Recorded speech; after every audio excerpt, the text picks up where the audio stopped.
Pakistan versus West Indies की test series शुरू हो रही है जिसमें 2 टेस्ट मैचेस खेले जाएंगे। उसके लिए पाकिस्तान ने अपने स्क्वाड का ऐलान कर दिया है। काफ़ी चेंजेस हैं इसमें।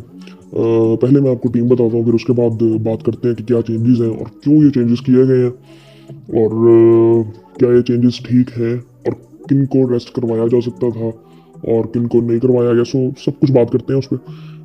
शान मसूद कैप्टन है, सऊद शकील वाइस कैप्टन है, अबरार अहमद है, बाबर आजम है, इमामुल हक वापस आए हैं, कामरान गुलाम है, काशिफ अली है, खुरम शहजाद है, मोहम्मद अली है, मोहम्मद हुरैरा है, मोहम्मद रिजवान है, नुमान अली है, रुहेल नज़ीर है, साजिद खान है, सलमान अली आका।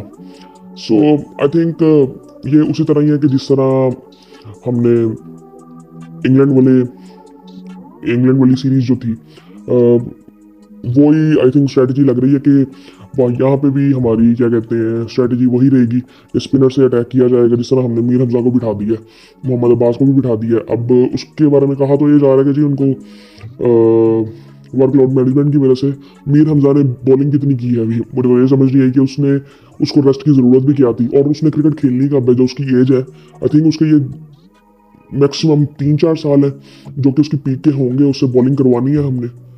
और मोहम्मद अब्बास अभी तो वापस आया था वो बंदा, 2 टेस्ट मैचेस उसने खेले। सो ये कोई आई थिंक इसका लॉजिक कोई बना नहीं है, और उसके बाद भी टेस्ट मैचेस हैं कब, तो कब इन्होंने खेलना है। सो आई थिंक ये सारी चीज़ें हैं। और खैर शान मसूद कैप्टन है, ठीक है, बिल्कुल ठीक है। सऊद शकील है, अबरार अहमद है, अबरार अहमद पहले टेस्ट मैचेस में थे यहाँ पे नहीं थे, और ये आई थिंक इसमें वापस आए हैं। बाबर आजम खेल रहे हैं। अब बाबर आजम के बारे में कई लोग बात कर रहे थे कि यार उनको रेस्ट दिया जा सकता था। मैं समझता हूँ कि बाबर आजम को खेलना चाहिए था, मोहम्मद रिजवान को रेस्ट दिया जा सकता था। अब मैं ये क्यों बात कर रहा हूँ कि मोहम्मद रिजवान, उनका फॉर्म का कोई इशू नहीं है और वो ठीक चलते आ रहे हैं, और उनको रेस्ट दिया जा सकता था। वो बहुत टाइम से रेगुलरली क्रिकेट खेल रहे हैं तीनों फॉर्मेट की। सो आई थिंक उनको आई थिंक मोहम्मद रिजवान को रेस्ट दिया जा सकता था, और उनकी जगह पे हम चांस दे सकते थे। आई थिंक चांस क्या दे सकते थे, किसी को भी डाल सकते थे, लेकिन रुहेल नज़ीर उसमें खेल रहा है तो अब उसका कंफर्म होना चाहिए कि वो खेले। अब मैं ये चाहता हूँ कि यहाँ पे ना आप रुहेल नज़ीर को मौका दे सकते हो, आप रिजवान को बाहर बिठाओ बैकअप पे, तो कोई ऐसा मसला नहीं है। सो खैर ये चीज़ की जा सकती है। बाबर की मैं इस तरह से बात करता हूँ कि बाबर ने ना अभी 350 कर ली है, और बाबर को ज़रूरत है कॉन्फिडेंस की। अब वो कॉन्फिडेंस यहाँ से उसको मिल सकता है, ठीक है ये टेस्ट मैचेस है, लेकिन यहाँ पे चैंपियंस ट्रॉफी भी होनी है। सो बाबर के रन्स करना बड़ा इंपॉर्टेंट है। कोई मसला नहीं है, वेस्ट इंडीज़ है। अब वेस्ट इंडीज़ भी हम ये बिल्कुल नहीं कह सकते कि अच्छी टीम नहीं है, लेकिन आई थिंक यहाँ पे हम लोग बात कर रहे थे कि यहाँ पे नेलर को कुछ चांस दिए जा सकते हैं, और इन टेस्ट मैचेस से कोई इतना फर्क पड़ना नहीं है इतना ज़्यादा। वो बात काफ़ी हद तक ठीक है, लेकिन आई थिंक मुझे लगता है बाबर आजम को खेलना चाहिए था, और यहाँ पे उनकी कोशिश होनी चाहिए कि वो मैक्सिमम रन्स करें, और अपना जो फॉर्म, तो आई थिंक मैं ये नहीं कहूँगा कि फॉर्म उनकी कभी भी ऐसे लगा कि फॉर्म गई हुई है। वो आई थिंक वो मेंटली तौर पर जब मुझे लगता है कि थोड़े से डिस्टर्ब हुए होते हैं ना, कि उनके दिमाग में काफ़ी चीज़ें चल रही होती हैं, सो वो आई थिंक वो उस वजह से सारा कुछ होता है। लेकिन आई थिंक वो कॉन्फिडेंस उनको वापस आएगा, फिर आगे रेगुलर क्रिकेट जब खेलेंगे तो अब यहाँ पे खेलनी है, टेस्ट मैचेस इधर खेलेंगे। उसके बाद अब जो सबसे अच्छी चीज़ है ना, कि जो ट्राई सीरीज़ है ना, वो उन्हीं मैचेस, वो उन्हीं ग्राउंड्स में है जहाँ पे चैंपियंस ट्रॉफी होगी, जिस तरह लाहौर में, कराची में, पिंडी में। सो वो उनको एक आई थिंक एक प्रैक्टिस वहाँ पे मिल जाएगी, जो कि हम चाहते हैं कि बाबर आजम वहाँ पे परफॉर्म करें। काफ़ी बातें आजकल हो रही हैं कि जी चैंपियंस ट्रॉफी के लिए हमारी टीम क्या होनी चाहिए। साइमा योगी भी आज काफ़ी न्यूज़ आ रही थी, जो कि इस स्क्वाड में नहीं है। आई थिंक वो पाकिस्तान वापस आ रहे हैं, और उम्मीद है, कई लोग बात कर रहे हैं कि शायद वो पहला चैंपियंस ट्रॉफी का मैच ना खेलें, फिर दूसरे मैच में आ जाएं जो कि इंडिया के खिलाफ है।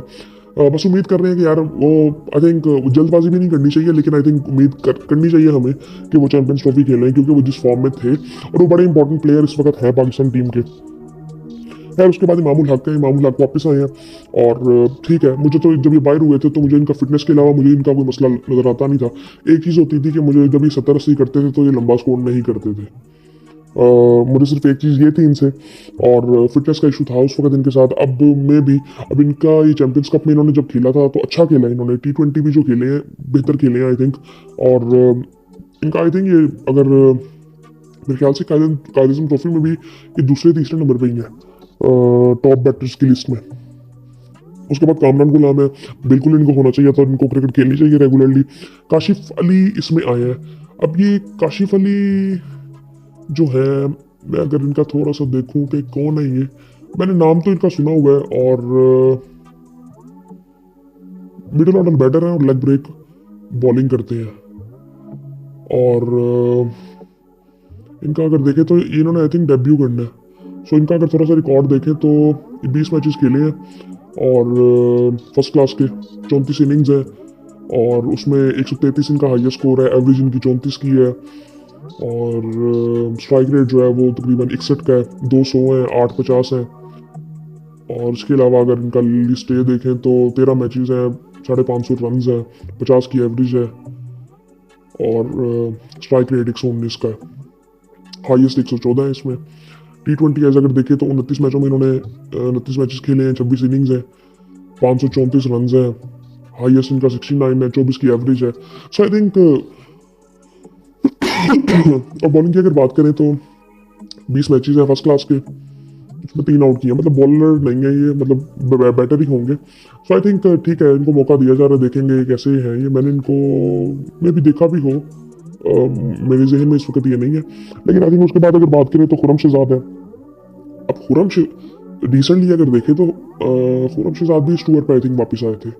हाँ, अब वो 2 मैचेस वो खेले हैं। मीर हमजा एक मैच खेला तो मीर हमजा का वर्कलोड मैनेजमेंट का मसला हो गया, लेकिन खुरम शहजाद का नहीं हुआ। अब्बास का हो गया, खुरम शहजाद का नहीं हुआ।